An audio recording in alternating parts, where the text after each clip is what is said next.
What's up, nerds? It's your boy, the OG GM, coming to you live from a secret soundstage somewhere in Hollywood, California. It is March 2023. It is the last day of March 2023, and it's about 8 o'clock in the morning. And it is a beautiful, sunny spring day. Now, as you know, over the past couple days, I have been doing the Dungeons and Dragons movie list, the sword and sorcery movies that people claim are the best D&D movie, or what movie best encapsulates their D&D experience. Pretty much all of us said Hawk the Slayer, but whatever, there's this movies that people say are D&D movies. Now, I got a lot more slack about this than I thought I would. I got several people saying that's not a D&D movie, or there's no such thing as a D&D movie, or it's not a Dungeons and Dragons movie if it doesn't say Dungeons and Dragons in the title and there are only 4. Now, I think that is not clear. I think there are movies that are D&D movies, even if they don't say D&D. There are movies that have affected the evolution of the hobby, and the hobby that has affected the evolution of these movies. And for you to say that there's no movies out there that haven't influenced Dungeons and Dragons, for you to say that Dungeons and Dragons or role-playing games haven't influenced movies, and if you just say, well, it's not a D&D movie because it doesn't say D&D title. I mean, how many people say Conan is their D&D movie? How many people say Hawk the Slayer is their D&D movie? I mean, if you don't believe me about how the Hollywood industry and tabletop industry have interacted with each other, I can just cite Star Wars. Okay? Star Wars gave birth to the Star Wars role-playing game. The Star Wars role-playing game explored the expanded Star Wars universe. Many of the Star Wars books and all of the comic books are set in the expanded Star Wars universe, which Lucas now says is no longer canon, except now he's kind of saying, yeah, it is. Though the game inspired the comics and the books, and there are several individuals who wrote the comics and wrote the books who said they were basing these on the game. And the game, as Star Wars West End Games D6 evolved, the expanded universe and the game became intertwined. So multiple creators of Star Trek comic books, multiple creators of Star Wars books who set their stuffs in the expanded universe said the game was part of it. And the game said, we got a lot of ideas from the expanded universe. And they helped, the creators of the West End Games D6 Star Wars helped create the Star Wars expanded universe. So you can't have one without the other. So you can't say Star Wars didn't influence the creation of the game, and you can't say the game didn't influence the creation of the expanded universe, because they did.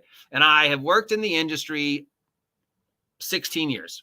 I grew up in Hollywood, in North Hollywood. I literally lived down the block from Universal Studios and CBS Studios. I regularly interacted with people from the industry. I played D&D as a kid with people who were kids who have grown up to be in the industry and whose parents were in the industry. So I know for a fact that D&D, Star Wars, these movies influenced the hobby, and these hobbies influenced the movies. Hawk the Slayer was inspired by a D&D campaign. Mythica was inspired by a D&D campaign. So these people who say those aren't D&D movies, they're just swords and sorceries movies, you're not getting the point of the list. You know for a fact there were tons of kids running around who had Rangers based upon the Beastmaster. You know there were tons of kids running around with the magic missile sword that had the 3-pronged sword. Everybody wanted to know the stats of the 3-pronged sword. You know there were tons of kids running around that had Jedi monks, or people with the Mind Sword from Hawk the Slayer, or the Spear from Dragon Slayer. How many campaigns did you have running into for Methrax? Ars Magica is partially inspired by Dragon Slayer, and Dragon Slayer was partially inspired by Ars Magica. The creators of Ars Magica have even said Dragon Slayer is the Ars Magica movie. So, yeah. These are D&D movies because they feature things that we associate with Dungeons and Dragons. It doesn't have to say D&D in the title to be a Dungeons and Dragons movie. This list are all movies people said at one point in time or another, my D&D movie is, or the best D&D movie is Hawk the Slayer, Excalibur, Conan, Sorceress, Sword and the Sorcerer, Red Sonja, Archer, Fugitive from the Empires. There were so many movies made during the 70s and 80s about this genre, each affecting the other, each helping the other grow, and many of them based upon role-playing.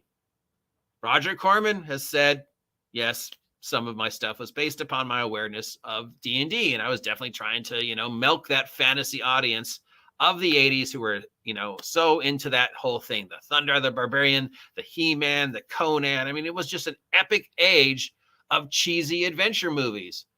And many of these adventure movies are people's D&D movies. People say Sword and Sorcerer is my D&D movie. People say Fire and Ice is my D&D movie. People say Conan is my D&D movie. People say, this is, well, not that one, but, these are the greatest D&D movies ever made, even though they're not D&D movies. They don't have D&D in the title, but they're D&D movies. People say this is my D&D movie. Star Wars is my D&D movie. Last of the Mohicans is the greatest D&D movie ever made. Brave is the greatest D&D movie ever made. Goonies is the greatest D&D movie. These have been said. So to the distractors from my list who said it's not a D&D movie if it doesn't say Dungeons and Dragons in the title, or these aren't D&D movies because, they're just sword and sorceries films. That's just... Again, that's not true because you were in at least one group where one kid had a Jedi monk or had a laser sword or had the three-pronged sword or was a Beastmaster who was copying Dar the Beastmaster or plots that were based upon Hawk the Slayer or Dragon Slayer or, games that have inspired movies that have inspired games. These are D&D movies because they capture the feel of D&D at the time, which was the whole point of the experiment. So for those of you who I upset, well, I apologize. But I also think, you're lying to yourself. These are D&D movies, even if they don't say D&D.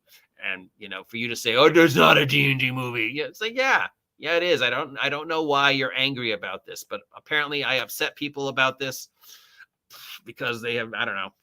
I stand by it, and I know hundreds of other people do too.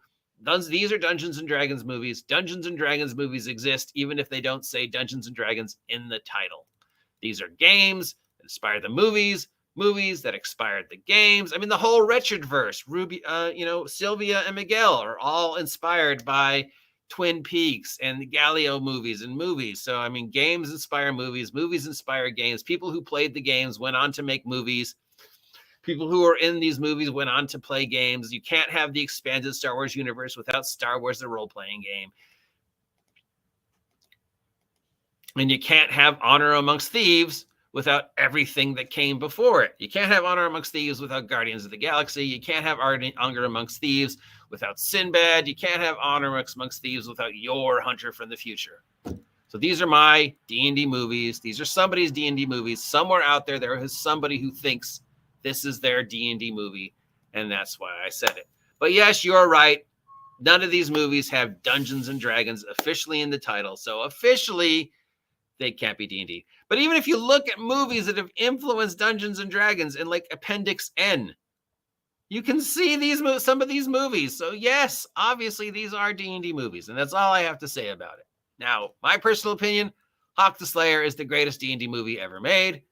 I am going to be doing a watch party of it tonight, 7:30 my time. You are welcome to join me as we embrace what I think is the greatest D&D movie of all time, as the rest of the world goes off to watch Honor Amongst Thieves. And where will Honor Amongst Thieves rate in the greatest D&D movie of all times? Well, of all the movies that have D&D officially in the title, it'll probably be the best. It'll definitely be the best movie Chris Pine has ever done that has D&D in the title. So of the 4 Dungeons and Dragons movies that have Dungeons and Dragons in the title, Honor Amongst Thieves is probably the best. But is it the best D&D movie ever made? No, Hawk the Slayer is. That remains to be seen. So if you agree with me, let me know. If you disagree with me, I understand you disagree with me, let me know. But I'm not arguing, it's not a point of a fight. You don't have to send me angry texts and whatever. You could just go, yeah, this guy appreciates this movie and it's his D&D movie, but I don't think it's a D&D movie. I think it's a sword and sorcery movie, and we could just whatever. That's it. That's all I have to say for the day. What is your D&D movie? Let me know. Till then, I have been the OG GM for your Friday. Join me this evening for the watch party of my personal favorite all-time best D&D movie ever made, Hawk the Slayer. I'm paying for this out of pocket, so if you feel like supporting me, the best way to do it is to toss me toss your Witcher a coin through the PayPal or the Patreon or the Ko-Fi, or head on over to the brand new revised Big Geek Emporium site, linked down below, and buy my merch. And issue number 10 is about to go live. I'm very proud about issue number 10. So issue number 10 of Minions on a Mission is going to go live in a few seconds. The best way to support me is to head on over to Big Geek Emporium and join me tonight for Hawk the Slayer. What is your D&D movie? See ya.